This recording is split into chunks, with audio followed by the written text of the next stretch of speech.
Most off-the-shelf inverters these days do not incorporate preemptive cooling in their designs. In this video, I'm going to show you 3 simple ways to improve the cooling efficiency of your DC to AC power inverter. The key here is preemptive cooling, which will allow the inverter to run much cooler, thus extending its lifespan. Preemptive cooling means that we turn the fans on right away. We don't wait for hot stagnant air to build up inside the inverter's housing, which then soaks into all the components, raising their temperature and potentially reducing their lifespan. Rather than waiting for the inverter to cool itself, you can go ahead and turn on the fans, and that's the secret. Many power inverters don't have a good cooling design and they only turn the fan on when it's too late. Preemptive cooling will also solve some of the fan noise issues because most power inverters tend to switch the fans on and off constantly, which can be really annoying. And that also causes thermal cycling, which can reduce the lifespan of internal components. The simplest and quickest way to achieve preemptive cooling of a power inverter is to use a USB powered fan. Most inverters have a USB port on the front, and even if they don't, you can just use a USB power brick. The fan can be attached with magnets or screws or any way you desire.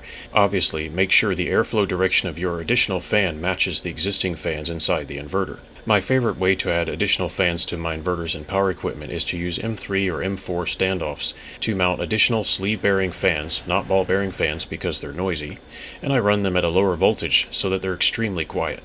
The fans are externally powered, and that means I have complete control over their speed, and if I need to, I can turn the voltage up higher using a simple DC to DC converter. This type of modification is very safe and does not require modifying the internal electronics of the inverter, and it does not interfere with the inverter's existing fans, which can still come on if necessary. I have found this technique to be extremely effective, and my inverters run very cool and almost never turn on their own fans. I have existing videos on this mod. This is my all-time favorite fan mod. I love doing this. It's the best. It's so simple. A much more beginner-friendly option if you want to do something like what I'm doing here and improve the cooling of your inverter. But you don't want to get into all this stuff. You don't have to. What you're going to do is take the screws out of the existing fans and replace them with nylon standoffs. You can use M3 or M4. I kind of think M4 size is better because they're much stronger. And then those fans will be pulling air out of the back of this inverter constantly. Because the fans I'm using are 24 volts for this mod, I can connect their supply wires straight to the supply terminals of the inverter. No electronics, nothing fancy. Probably a good idea to use a fuse. And here are the fans that I chose for this project. 24 volt fans, they're 100 milliamps. Finding quiet fans can be hard, but sleeve-bearing fans are usually better than ball-bearing fans. It really depends on the quality. They move a healthy amount of air. Unless this inverter is running at like 2000 watts non-stop, these fans here can cool it no problem at all. And you can not even hear them. The nylon bolts go right through the fan, right into the standoffs. And then over here we have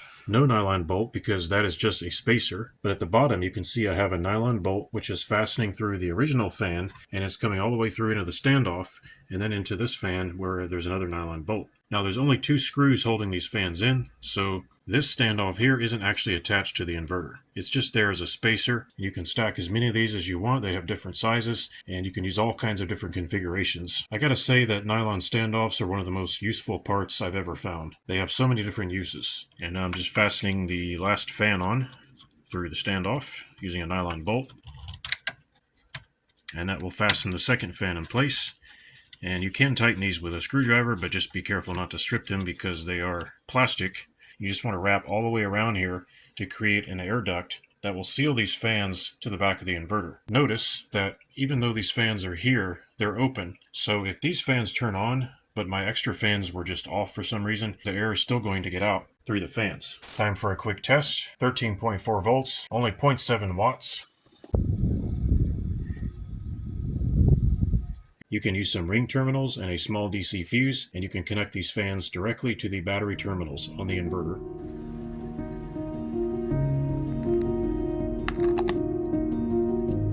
Making sure that the tape is sealed off properly so I don't get air leakage. The fans are all sealed off, and these are very, very quiet. Of course, some sleeve-bearing fans are low quality, so you got to look out for that. Some of them are very noisy. These are pretty good so far. I don't know how long they'll last, but we'll see.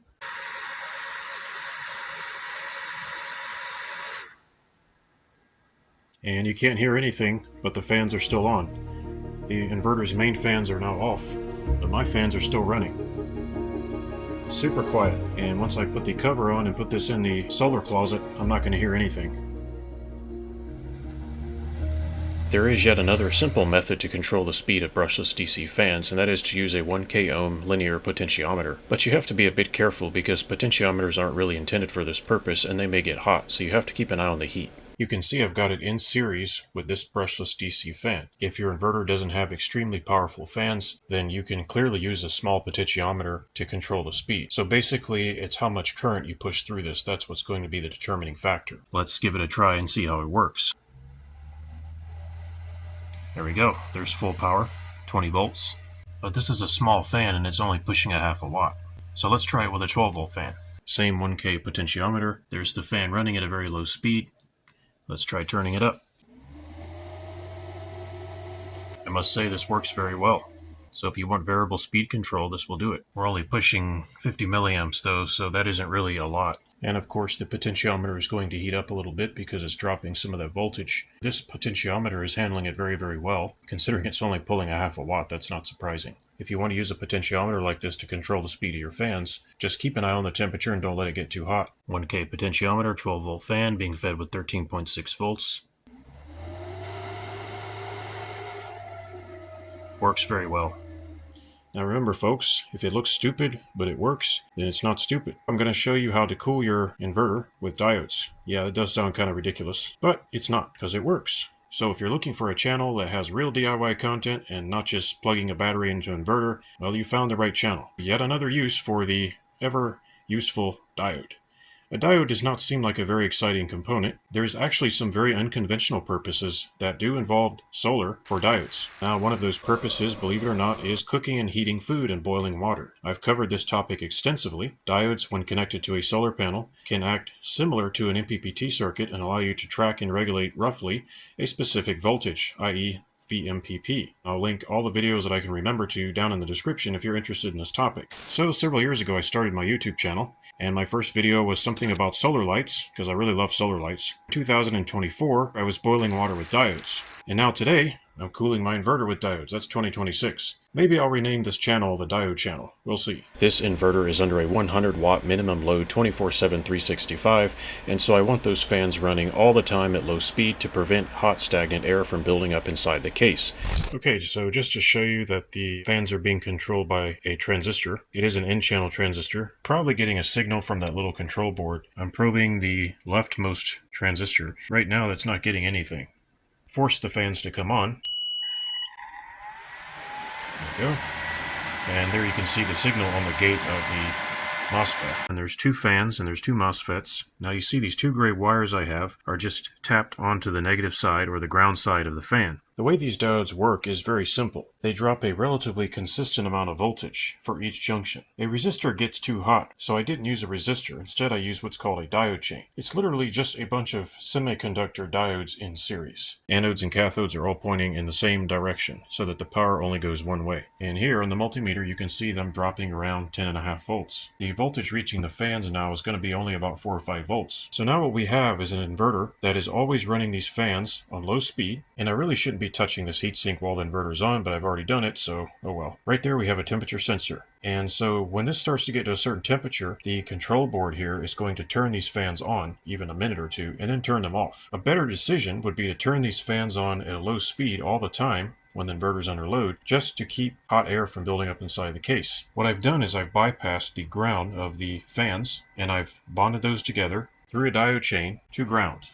4 or 5 volts is enough to spin these heavy-duty fans at a very low speed, where they make almost no noise at all. I can't show this on camera. There's a nice amount of air coming out. Definitely enough to cool the inverter at under 1000 watts, and at 100 or 200 watts it would be a complete joke. If for some reason this inverter starts getting hot, it's not a problem, because what will happen is those MOSFETs will come on and they will feed whatever supply voltage that this control board wants to provide. So nothing is really prevented from working as it was from the factory. What I've done is I've added a second layer of functionality, and now I have the ability to control the fan behavior myself. As an added bonus, you can change the fan speed by changing the number of diodes that are in the diode chain. And I think that's fascinating and a really clever and unusual use of diodes. So the diode chain is going to exist here on this board. I'm only running a few milliamps through this board, so I don't think I need to use solder. Doesn't need to be that complicated. Plus I can't use solder anyway because of my sinuses. To make it more compact, I'm trimming down the diodes so that they fit on the board a little bit better.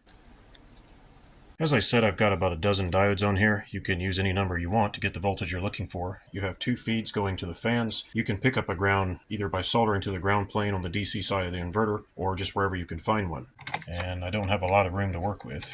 This board has a double stick tape on the bottom, so I should be able to fasten it down when I'm ready. Negative side of the diode needs to go to ground, and the other side will go to the fans.